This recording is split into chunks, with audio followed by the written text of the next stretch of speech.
This is a quick look at the electronics involved on the single axis tracking. There's two LDRs, light dependent resistors, on either side of a shadow bar. Just a piece of metal with some felt on here. And when either one gets a shadow cast on it, the motor starts up, putting it back into center. In other words, where there's an equal amount of light on both LDRs. Now inside is a simple circuit. There's probably 8 components, 7 or 8 components, and some lithium batteries. I like powering it, having its own power supply rather than attaching it to the solar panels. It just keeps everything simple and less wiring. There's an off and on switch and the jack that supplies the power to the motor. And that's all there is to it. The circuit is simple. It's on the internet. I'm going to post it with this video. And yeah, it's pretty neat.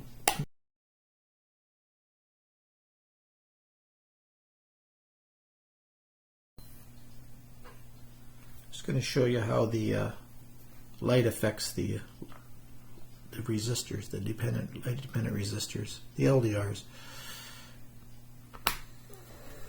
As you can see now, the motor's running in one direction, but I can control it depending on the shadow. If I get higher up, it'll be a little bit more responsive.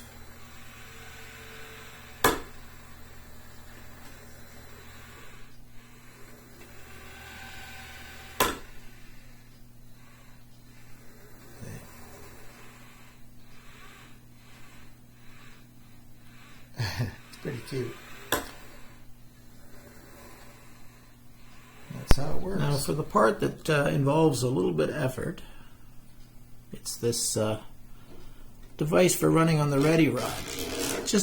Basically it's a bolt, and the nut is split in half. I don't know if you can see it. It's just a square piece of aluminum tapped and threaded and then split with a hacksaw, and there's a spring inside there, and it simply slides on and then you let go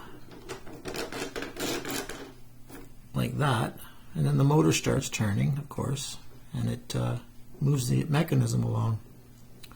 And everything's designed around just a little faster than the rotation of the Earth, so basically a 24-hour clock, but 25% faster than that, and the motor just burps along a little bit at a time. It's a little faster than the rotation of the Earth. So it tracks perfectly in one direction, and for just a mobile tracker you do not need anything else. You can set the altitude for the time of the year just by tilting your solar panel, but the azimuth you want to track from the morning till afternoon, you need to drive. Anyways, that's the half nut that the unit runs on.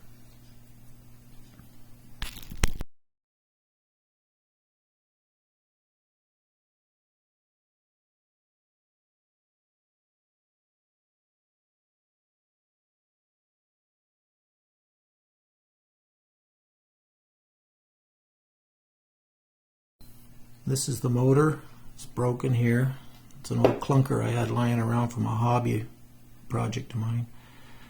And this is just ready rod from the Home Depot. Little brass bushing in here. You can hear the gears crunching.